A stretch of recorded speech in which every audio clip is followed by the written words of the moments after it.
मैं बहुत बहुत आभारी हूँ स्वागत पूज्य गुरुदेव का और मेरे बड़े भाई प्रकाश पटेरिया महाकवि। शौर्य का एक ऐसा नाम जो जिनका शिल्प, जिनका तेवर बुंदेलखंड का तेवर है और पूरा विश्व जिस तेवर का लोहा मानता है।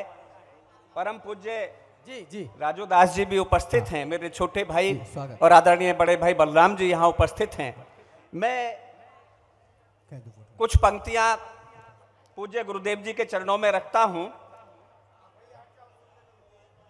हाँ कि ये भरत वंश के अंश प्रखर, ये गौरव हैं भारत मां का। आहा, ये भरत वंश के अंश प्रखर, ये गौरव हैं भारत मां का।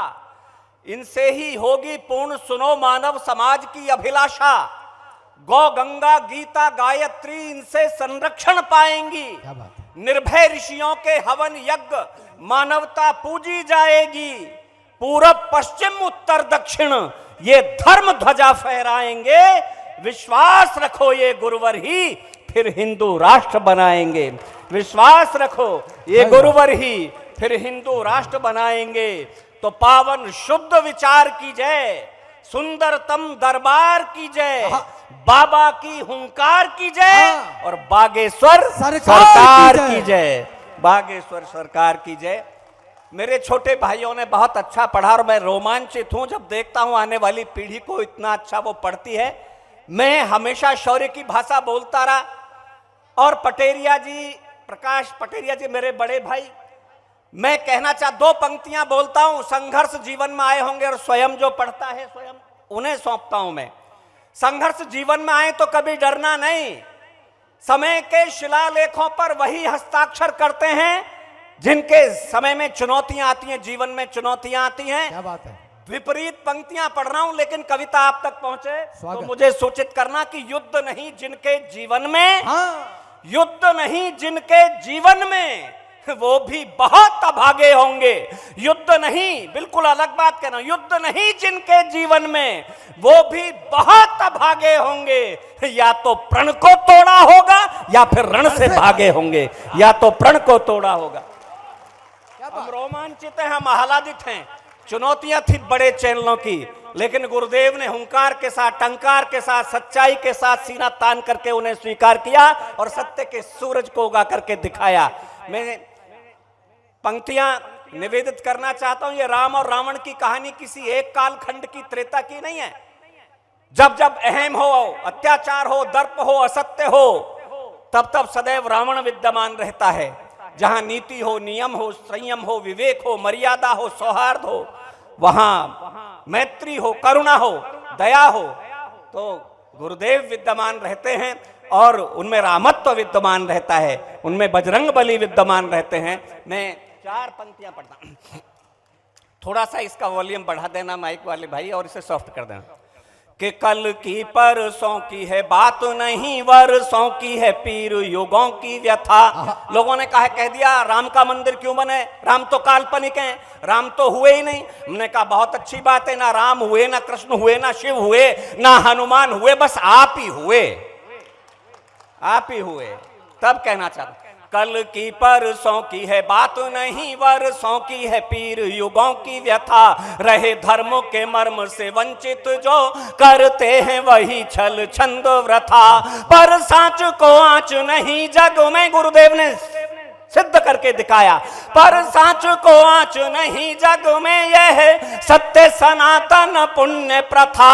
हर काल में एक दशानन है, हर काल में है एक राम कथा। हर काल में एक दशानन है, हर काल में है एक राम कथा। हर काल में एक दशानन है, हर काल में है एक राम कथा। मद मोह व लोभ और काम और क्रोध से मुक्त सदा निष्काम की जय हो। अनादि अनंत अखंड असीम अभेद अभय अभिराम की जय हो। जिस पे प्रभु ने अवतार लिया, अवतार लिया जिस पे प्रभु ने, उस पुण्य अयोध्या के धाम की जय हो। और चाहा तो स्वयं ही छांट दिया अंधियारा घना श्री राम की जय हो। 5 शताब्दियां लगी लेकिन सत्य उद्घाटित हुआ पूरे तथ्य के साथ, पूरे तर्क के साथ। जब चाहा तो स्वयं ही छांट दिया अंधियारा घना श्री राम की जय। और यहाँ राम कथाएं होती होंगी, हो रही होंगी। मैं 4 पंक्तियां पढ़ना चाहता हूं। राम कथा है क्या?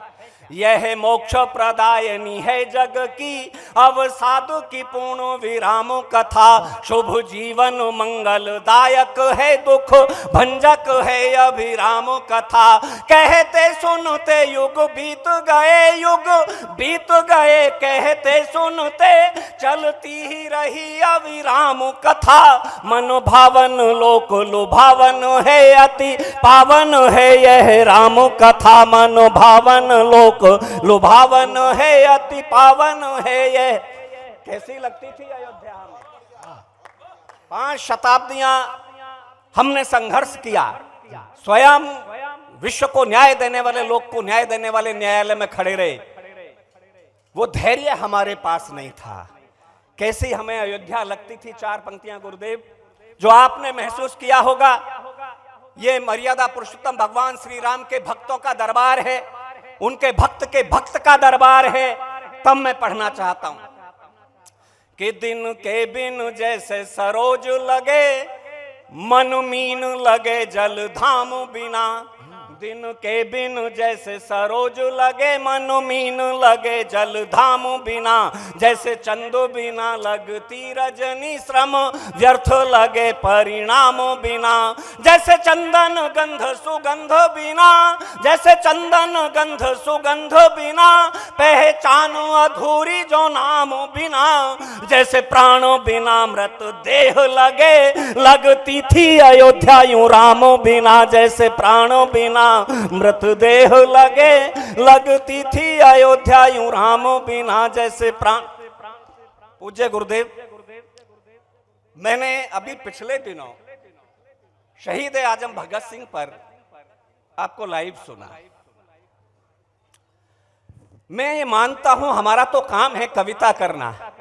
एक इतना महत्वपूर्ण व्यक्तित्व, इतने बड़े संत जिनकी दिनचर्या अभी प्रारंभ हो जाएगी, रात भर हमारे साथ हैं, कविता सुन रहे हैं, समाज के लिए, राष्ट्र के लिए, लोक के लिए, विश्व के कल्याण के लिए जीवन को समर्पित कर दिया।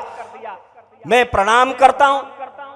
प्राय मैंने ऐसा नहीं देखा कि इतना महत्वपूर्ण व्यक्ति चाहे संत समाज से ही हो, वो इतनी देर तक कवियों के बीच में बैठे हों अपनी साधना को लेकर के। मैं प्रणाम निवेदित करता हूं। और वो जो आपने भगत सिंह के विषय में, राजगुरु सुखदेव भगत सिंह के बलिदान को बताया, यदि ये परंपरा कुछ और संतों ने भी प्रारंभ कर दी तो ये राष्ट्र न केवल हिंदू राष्ट्र बनेगा, ये विश्व गुरु भी बनेगा। यदि आपके पद चिन्हों पर हमारी संत परंपरा भी चल पड़े, बाकी लोग भी चल पड़े। आप इस बेटियों के लिए, समाज के लिए, और उन्होंने आह्वान किया, मैं भी आह्वान करता हूं। और मेरा मानना है भामाशाहों का देश है, मेरा नवयौवन तन देगा, मेरा मुनिमंडल मन देगा।